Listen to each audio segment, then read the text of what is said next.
Hey, super awesome listeners, it's Matt. Jen is on summer break getting ready season 5 of What Are You Listening To? So while she's resting and preparing all at the same time, we've got some of the best of her episodes as well as some of the other shows on the Super Awesome Mix podcast network. This week, it's an episode from April of this year on the Super Awesome Mix show where I presented my birthday mixtape celebrating the year 1987. It was not the year I was born, but I explain it all on the show.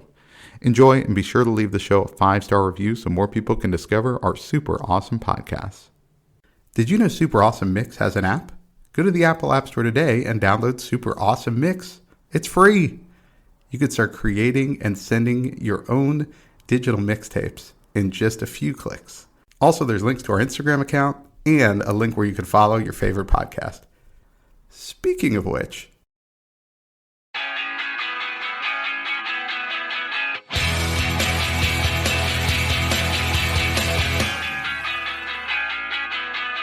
welcome back to another Super Awesome Mix. My name is Matt Sidholm alongside my co-host and co-founder of Super Awesome Mix, Samer Abu Salbi. Samer, how we doing this week? I'm doing well, but really I should be asking how you are doing, Mr. Birthday Boy. How's it going? That's right. Birthday. It's my birthday, everybody, or at least close to my birthday. And so, yeah, another year down. Feels good. Feeling good. Yeah. That's great. I'm happy to hear that. I think that you're pulling a fast one on our listeners because the mix today is songs from 1987. So I think you're just making yourself 10 years younger by doing this. That's what I decided you've done. Yeah, good question. Why did I pick 1987? So that was the year, and don't do the math out there, listeners, okay? But that was the year I turned 10. And I thought that was kind of a landmark year. And I saw, my daughter turned 10 last year, and I saw her just kind of come online, if you will, a little bit as far as music goes and start to ask questions about this artist and get into some older music and be like, Dad, do you know this song? What about this one? So it's been kind of fun to talk to her about music and her to discover new things. And so, by the way, everything is in relation to how popular Taylor Swift is now. So, of course, yeah. That's sort of the marker.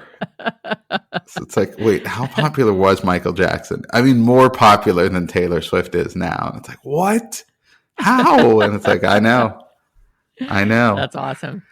So so I picked the year 1987 when I turned 10 for a great. I'm pretty proud of this mix. I'm like, wow, that's another great song. So I'm really excited. Samurai, I hope you appreciated it at least to some degree. My top note here is that I can't wait until we do a 20-year version of this mix. So we can get to songs from 1997. Yeah, 1997 might be more in your wheelhouse, but I feel like maybe we picked some winners here from 1987. We'll see. Yeah. Maybe no, not. It was it's an 80s mix. It's a good 80s mix if you're into 80s music. That's what I'm going to say about it. It's an excellent one if you like music from the 80s. Sam, I got to bring you around here. Okay, we'll see. All right. So as with all birthday mixes, since this is Matt, I will be introducing every song. And so I'm going to kick us off here with Man in the Mirror by Michael Jackson. Yeah. It's funny because I told you, like, my daughter is, getting into Michael Jackson's music. She's like, wow, here's another song. Wow, I really love this song. But I'm like, don't Google Michael Jackson, right? Obviously a lot of awful stories out there too. So eventually we'll get to that. There's a little bit of weird, like, as a parent, how do you handle this? Because it's like, there is some great music, right? But it's also like there's some awful stories as well. Okay. So let's talk about Man in the Mirror. The Bad album actually came out in, I think it was 1987 when the Bad album came out, follow up to Thriller. And Man in the Mirror was on that album. So many hits on that album, by the way, just like Thriller. I mean, the Bad album was just one hit after another. But I picked Man in the Mirror just because I think the message here still holds true, right? Like, I can appreciate Michael Jackson being like, Yeah, don't just complain about what's going out there. Look at yourself. What can you change? I do, like, when I go back and revisit this song, I'm like, what a real timeless message. And then, of course, I just love how it sort of swells and builds up. I feel like you might have appreciated that, but maybe not. And because it was from the 80s, maybe that immediately deducted some points with you. But there was also a very notable Grammy performance where you had the full choir and everything like that. And anyway, a lot of good memories associated with this song, but I think the message still holds true. Yeah, no, I mean, of all of them, I probably appreciated the song the most just because you hit on it. Number one, I love the message. If you want to make the world a better place, take a look at yourself and make a change. I totally agree. Like, I think change starts with all of us, and rather than waiting for someone else to do it. So it's like we all have that personal responsibility. And then two, I did note that I loved the like chorus coming in at the end, and it gave it like a gospel feel, basically. Like, it was so good. So I really like that. And then I, of course, to your point in the, discussion, thought maybe he should take a look at himself, later in his life, maybe. Maybe the message got lost a little bit in his own climb to fame. So who knows? Yeah. Michael, just take a look at a little self-awareness, Michael. Okay? I mean, we all appreciate the message, but take your own advice. Take your own advice. Yeah. Yeah. Check in with yourself. Yeah. Okay. Song number 2. I'm going to guess why this is on here. It's a great song. I also really love this one. I used to listen to it all the time. Walk Like an Egyptian by the Bangles. All right. So I'm Egyptian, and when this song came out, it led to just a slew of jokes at school around, being Egyptian. I was just happy they knew what I was, because for the longest time, it was just like, hey, guy who, I don't know, might be Mexican, might be something else. Growing up in Texas, if you're not white, it's like, it's either black or Mexican. Like, that's really the direction they go immediately. And then and everything else, they're like, hold on a minute. Especially at that time, right? Now it's a little bit more. So there's a broader spectrum now. Anyway, so for the longest time, I hated this song because it was just, they do the little Egyptian walk that's shown in the hieroglyphics. And yeah, everybody's like, oh, is that how you walk? Is that how your family walks? I'm sure, some of my ancestors struck a pose like that at one point in time. Sure. But it is not, for the listeners out there who've never seen me walk, it's not actually how I walk. So I will answer that question. Funny enough, at my kids' school in 6th grade, they do a unit on like Egypt, right? Like they study, Egyptian history, the pyramids and all that. And there's one day where they get to dress like an Egyptian, right? And they're supposed to wear like the sort of Pharaoh era costumes, like things you might have seen in like the 10 Commandments and stuff. Right. I've told my wife, when my kids get to 6th grade, they are just going to wear whatever they want on that day. Right. Because no matter what they wear, they're dressing like an Egyptian. No, I'm Egyptian. This is how we dress. And then if anybody tries to raise a stink, I just shut the whole thing down and say I'm offended, right? Like, that's it. So it's either offend me, right? Or let my kids wear whatever they want. Yeah. So looking forward to 6th grade. I think it's a great strategy. You're going to have to like go on Instagram, on TikTok, and just make one of those videos where you're like, you wouldn't believe what happened today. Yeah.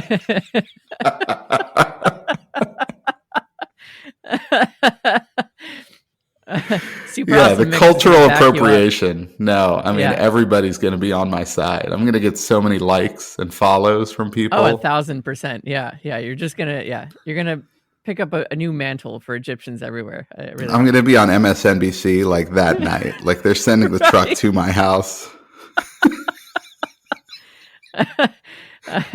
That's a great plan. I can't wait to hear how that goes. But you're right. I mean, it's a fun song. I would have thought you would liked the song, but now it's funny to hear that you actually really disliked it, and it makes a lot of sense why you disliked it. So But I would have thought you were like, oh, cool song. It talks about me, but no, kids are kind of brutal. So it makes sense now that you didn't like it. I think it was just the volume of questions, right? Yeah. It's more, it was less like, oh, my feelings are hurt. It's more just like, all right, guys, I get it. Let's move on. Right. Let's move on from that. Yeah. Well, let's move on ourselves to track number 3, and this is Control by Janet Jackson. Boy, I bet you couldn't guess when this song was written, right? Just by the sound of it. Right. It was really hard to place this in It was time. really hard to place this. Okay, here's why I put this on here. Because one, I do kind of like this song, but it's not my favorite Janet Jackson song. But in the 80s, right, there was a series of videos called NBA Superstars. And it would be a series of highlights set to like pop music. And I wore out these videos, like watching them. There's like 2 or 3 of them. And like back then, like this is something that there's literally a billion YouTube videos now of like NBA highlights set to music or not set to music. Like my son is on YouTube all the time just watching NBA highlights, right? But back then, it's like, who could have ever put this together, right? Like what wizard sat down and managed to combine a Janet Jackson song with highlights? And this was from the original NBA Superstars video and Magic Johnson's video of all his like crazy passes and the Lakers and Showtime and all that. And every time there was like, you see in the like little intro part, there's that little break in the, in the rhythm. And at that moment, they kind of timed out when somebody would be dunking it or there'd be some crazy pass. So whenever I hear Control, it brings me happiness just in the sense that I see Magic Johnson just playing basketball. So that was the reason Control made the mix. I like that. That's really fun. It's funny. I'm reading over my notes of what I would have talked about, and every single one of them is about how this is an 80s song. Like, I'm just like, I don't have much more to add. Like the car crash sound, I felt like they got really excited that they got one of those like pianos that like you could just program it to where you press a key and it plays like a sound effect instead of the piano key. And they were like, "Whoa, there's a car crash sound. Let's like mash that button and put that in here." That's kind of how I feel like they produced this song. Yeah, I would agree. There's definitely someone with like a very like, new age keyboard, at least for 1987, who got real excited. Like, no, guys, Janet, you got to come in and listen to this. Okay. I mean, I guess that's fine. Yeah. Between that and like the intro of her talking, yeah, I mean, we've mentioned a lot, songs where it's like they could have come out at any point. This is not one of those songs. This is not timeless. Like this one starts and you're immediately like, oh, yep, know exactly where I am. Yeah. Yeah. That's awesome though. I love the connection with the videos, and you're right. Like everyone and anyone is doing that all the time now. It's kind of incredible. I go to Instagram. It's nothing. I've managed to get my Instagram curated properly to where it's nothing but like cooking videos and NBA highlights. So it's like, this is awesome. Yeah. Mine are running videos and dog videos. That's basically what. It's what more could I want? Yeah, that's all I want out of social media. I just want to see what happened in the NBA last night or 20 years ago, right? Either place. I don't care. Oh, and right, whenever it's football season, I get all the mic'd up videos for NFL. Oh yeah, I do love the mic'd up too. Yes, those are great. All right, let's keep moving here. Track number 4. Of course, he's making an appearance. Like, how could he not? This is "Brilliant Disguise" by Bruce Springsteen. Yeah, this is off the Tunnel of Love album. Can't say when I was 10 years old I related to Bruce as much as I did when I was older. It's not like I was sitting here going, "Oh yes, Brilliant Disguise." But looking back, gotta give a shout out to Bruce. This one was notable because the video for it is one shot. So it is a shot of Bruce playing the guitar and singing this song. And then as the video goes on, it just becomes kind of a tighter shot in on his face. But it's all just one shot video, which I think is kind of unique. You don't see that a whole lot. So something kind of cool about the music video there. But also I just love this song. And just the messaging behind it. I'm not sure if I've brought it to the mix before, but it was just kind of the way he talks about, these disguises that we wear. And the whole Tunnel of Love album is about like sort of a relationship, sort of getting into a relationship, committing to that relationship and that relationship kind of dissolving. And so it really is an incredible work, I think, from beginning to end. But this is the moment, in the album, I think, where it turns a little bit and you start to see that there's some cracks in here, and it has to do with, I also like the way he writes this song of like, you're wearing a disguise, but I'm wearing a disguise. Like, you can't trust each other. Like, it really is kind of I guess a little bit of a pessimistic song, but I do think it's kind of well written for a lot of relationships.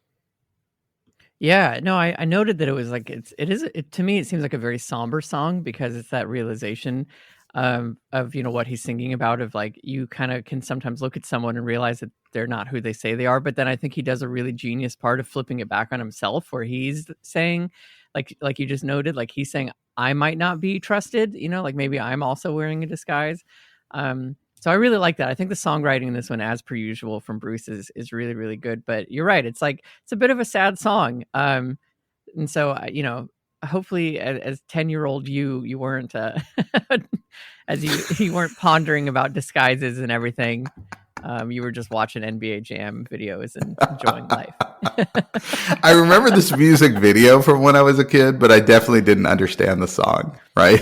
Right. It's not until much later. Yeah, just went right back to NBA Superstars and the Larry Bird part and the Magic Johnson part. Yeah. Anyway. We might have to do that as a separate mix at some point. It's like songs that we listened to as children, as like younger, and now that we look at the lyrics, we're like, "Ooh, I can't believe we were listening to that." God, I think about that now with my own kids. Like, there are some songs that they're into that I'm like, yeah, someday they're going to be like, "Dad, why did you let us listen to that song?" And I'm going to be like, I don't know. Just everybody was. Let's just get past it. Right. All right, track number 5. This one surprised me because I never would have thought that these two artists would have been on the same track together. So this is I Knew You Were Waiting for Me, in parentheses, by George Michael and Aretha Franklin. Yeah, this was one I don't remember from my childhood at all, but it came out in 1987. It won a Grammy. Like, it was a fairly big hit. George Michael was 24 at the time, and Aretha Franklin was 45. George Michael was super nervous about the prospect of singing with Aretha Franklin because he's like, this is one of my idols. How am I supposed to do this? And I think in this song, like, they almost kind of, make each other better. You can almost see this like competition, I feel like, if they were recording this together, because George Michael's vocals are just incredible. And this song is always kind of a reminder to me of like how good he is vocally. And maybe it's because it's just set against Aretha Franklin, who is, still incredible even in 1987. And it's a song that I think it does sound very 80s-ish, but I do think the message is kind of timeless. Like, I love the songwriting in this one and I love the vocals, but it's almost like, could I update the sound in some way and keep the rest of it and release it today? And I think I could. Yeah, I really, really like I like this song a lot. I mean, I'm here for Aretha all day long. She's amazing. Her voice is so powerful, like especially near the end when she sings, like I Didn't Falter, the way she sings that, hits that note. Yeah, it's incredible. Yeah. I also really enjoy the kind of the nod to, her song, like when she sings, when the river was deep, I didn't falter. When the mountain was high, I still believed. So I really enjoyed that kind of Easter egg of being like, hey, she's talking about a very well-known song. Of hers. Yes. So, no, it was good. But yeah, I was like kind of surprised that these two artists would ever be on the same track together. Because in my head, they're like from completely different eras. So to have them come in together and do a track that was actually really cool. I enjoyed this one a lot. Yeah, different eras and different genres, and just to bring them together, it's like, who would? Yeah.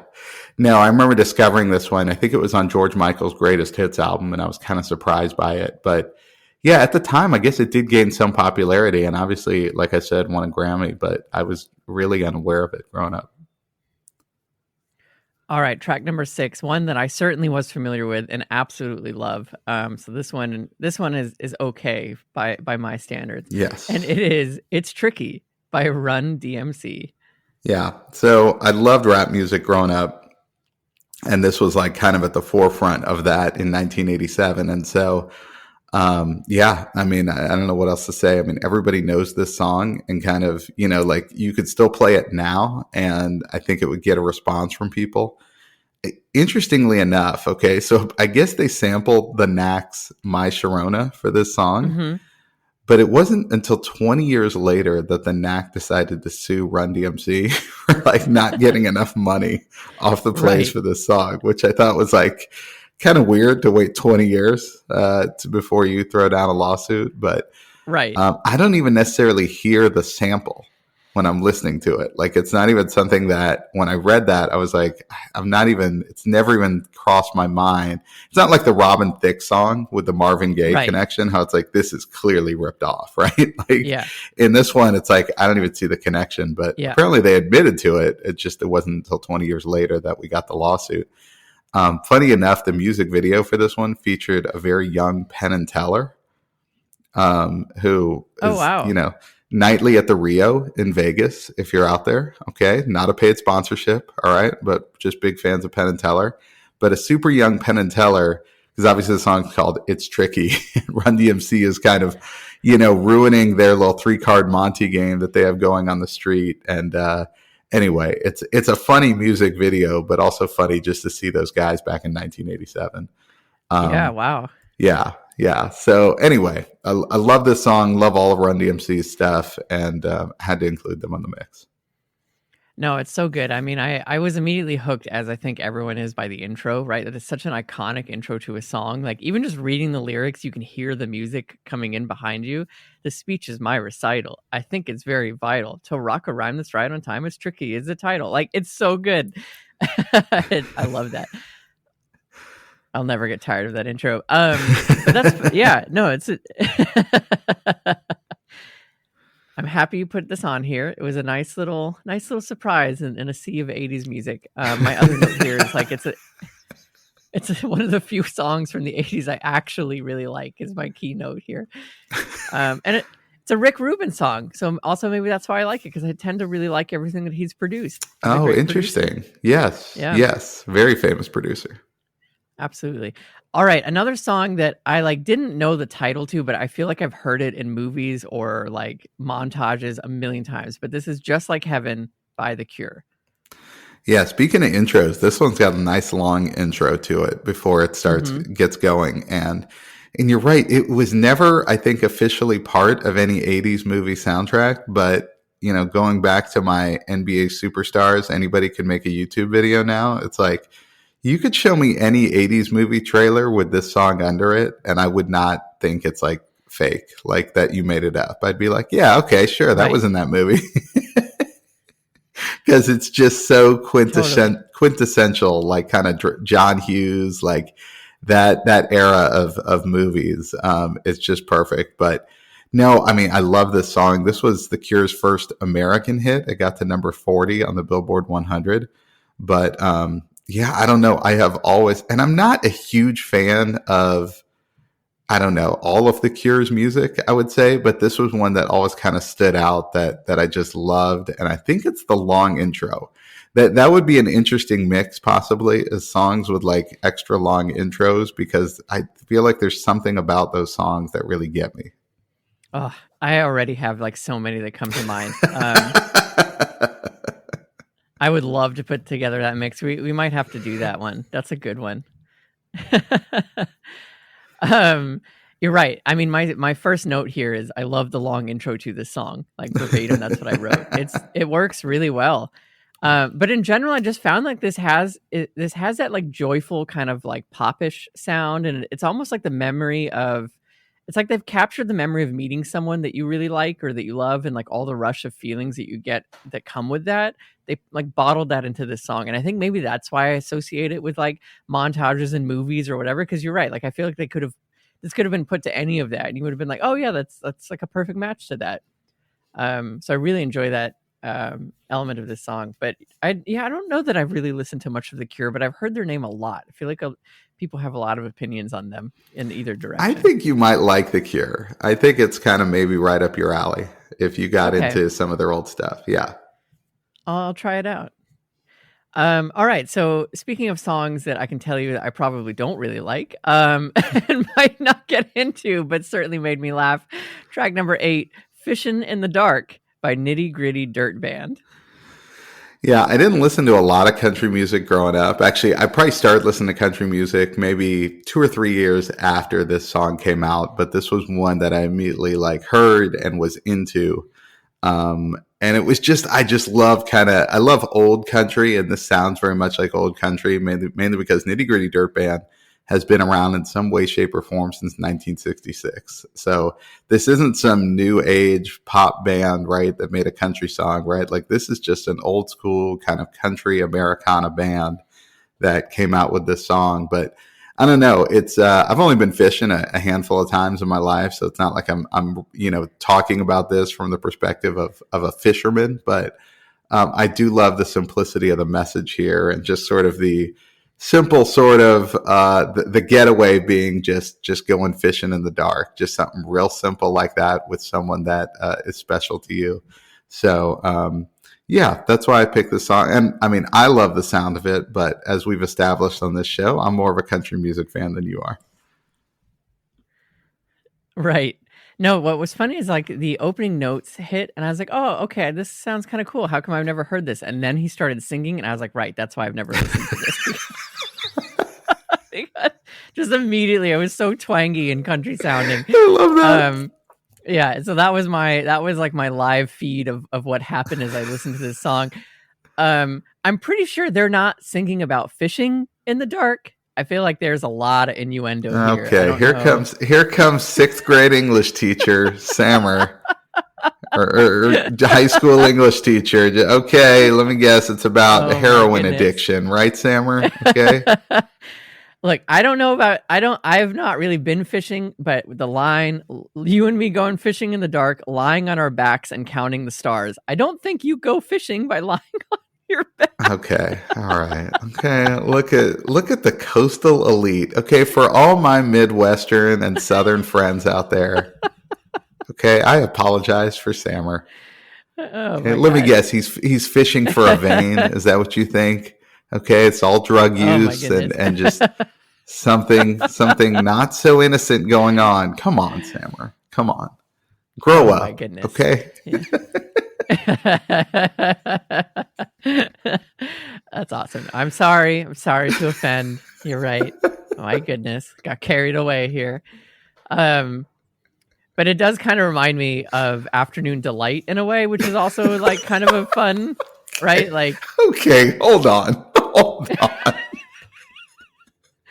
Afternoon Delight is so clearly about sex, whereas this is too. Fishing in the dark. This is 1,000% about sex. We have to ask people. Okay, we got to get a poll going. I don't feel like I get how you would get there, but I do think going fishing in the dark. I do think you could just go fishing at night. I think people do that. All right, we're gonna have to ask people because I just don't believe you.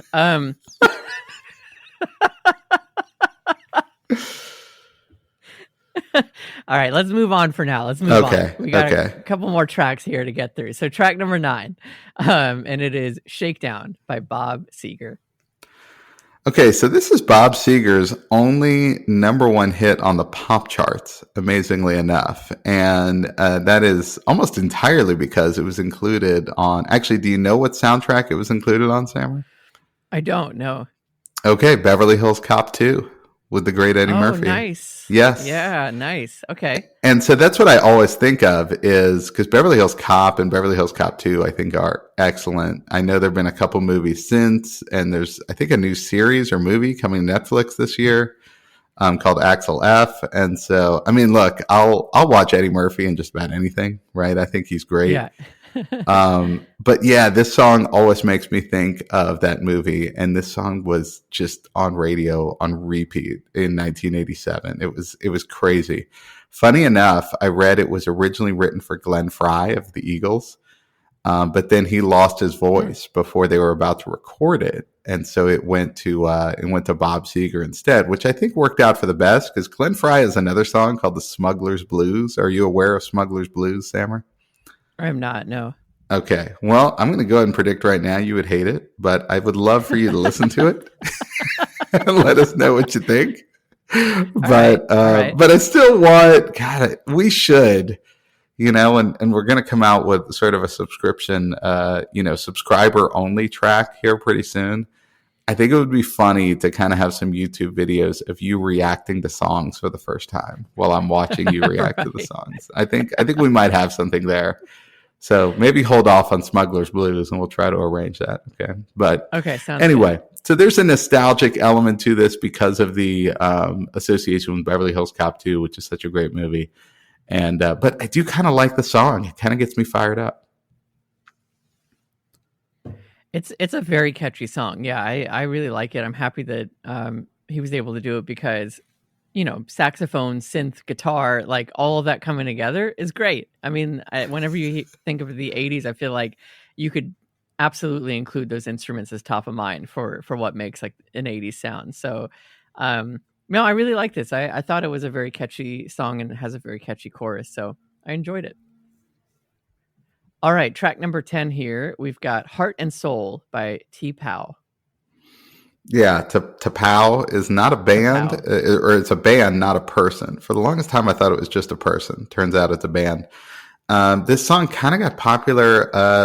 If you, Sarah, I'm pretty sure you won't remember this, but there was a line of jeans called Pepe Jeans, and this was a song in one of their commercials, and that's where it kind of started to gain some traction. But I think this song is perfect for like an 80s sort of montage, although it was never included in any sort of movie. So maybe if someone's making a period piece about a 1980s thing or trying to recreate one of those movies, this would be a great one to use as a montage. Kind of gets you fired up, I feel like, listening to it. And I also love how they have the voices kind of overdubbed each other, or sort of like a back and forth, if you will. Almost has a feel like something from a musical. It's a little bit complex in how they do that. So I don't know. I just always love this song, and like I said, kind of gets me fired up. So had to include it on here. Yeah, this one was totally new for me as well. I had not heard this one before, and I really liked it. Again, I like the chorus of this song. They remind me of someone, and I still can't place it. I can't place like who they sound like, but whenever I listen to it, I was like, oh, this sounds just like someone else that I've heard. But I don't know. Maybe it'll come to me and we'll have to do a follow-up of who it reminds me of. But that was my experience listening to it. Because obviously listeners have to know. They have to know. They do. I'm curious, like, who does this? Because I can't say there's anybody that comes to mind for me that I'm like, oh yeah, they're kind of like this band. Right. Okay, well, I'll have to keep digging to see what I find. All right. So track number 11 here, one that I absolutely did know, and this is Got My Mind Set on You by George Harrison. Yeah, George Harrison, in his solo efforts, apart from the Beatles, had 3 number 1 hits. This was the only number 1 hit that he didn't write himself. And I never knew this was a cover song, but it was actually written in 1962, written by Rudy Clark and recorded by James Ray. And I went back and listened to it.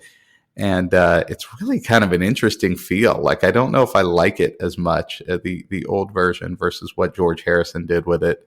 But yeah, really kind of I don't know, like it's a pretty straightforward song, right? As far as like, he has this person in mind. He has this sight set on them, and talks about what it's going to take to make that happen. But it's really a funny music video. There's actually 2 versions of the music video. The more notable one is George Harrison sitting in what looks like kind of a study.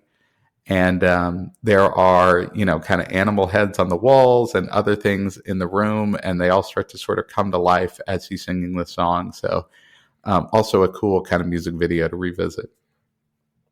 Oh, interesting. Yeah. I mean, now that we've discovered that I didn't watch a lot of music videos that apparently are very well known, maybe I'll start doing that too.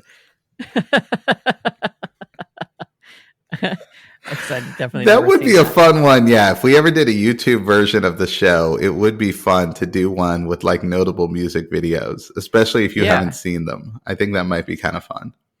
Absolutely. All right. Well, let us round out the mix here. Track number 12, last one here, and it is Don't Get Me Wrong by The Pretenders. So this was technically on their 1986 album Get Close, but it didn't chart until 1987. The thing, first of all, I just love this song. I think this one is kind of timeless. Like, I think you could listen to it now and still get into it. I don't think it's as strong an 80s feel to it. It's a wonderful little love song. Like, don't get me wrong, if I'm acting so distracted, I'm thinking about the fireworks that go off when you smile. I love how the music kind of builds while also having this steady rhythm behind it all at the same time. Like it's just this constant, but then there is a little bit of a build up. So I think it's kind of neat. But my favorite thing about this song is that Pretenders lead singer Chrissie Hynde wrote it for her friend John McEnroe, which, if you know anything about John McEnroe and his background, you know, the title "Don't Get Me Wrong" is really funny because he was, as a professional tennis player, one who got in quite a lot of trouble for constantly arguing with officials. That's awesome. I didn't know that. I love that little backstory there. I really like the song. I love the instrumental break that happens in the middle. And then I also thought the writing was really cool. Like the verse that I enjoyed was, "Don't get me wrong, if you say hello and I take a ride upon a sea where the mystic moon is playing havoc with the tide." I don't necessarily know what that means, but it's really cool.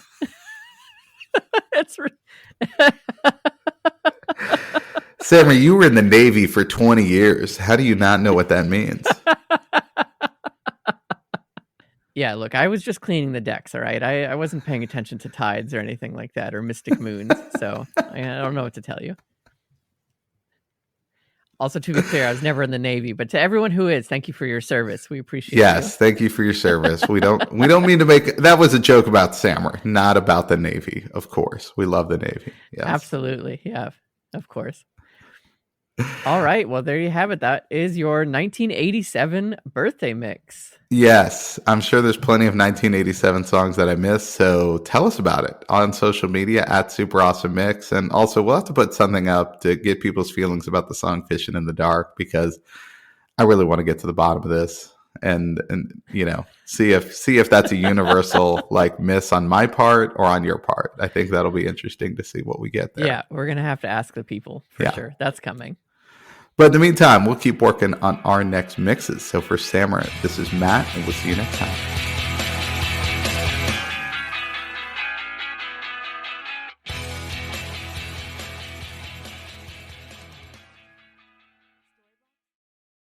Super Awesome Mix is brought to you by DLM. Make shopping easy with DLM, the one-stop shop for all your casual clothing needs. Shop DLMsupplyco.com and enter the promo code AWESOME at checkout to save 15% off your first purchase. That's DLMsupplyco.com.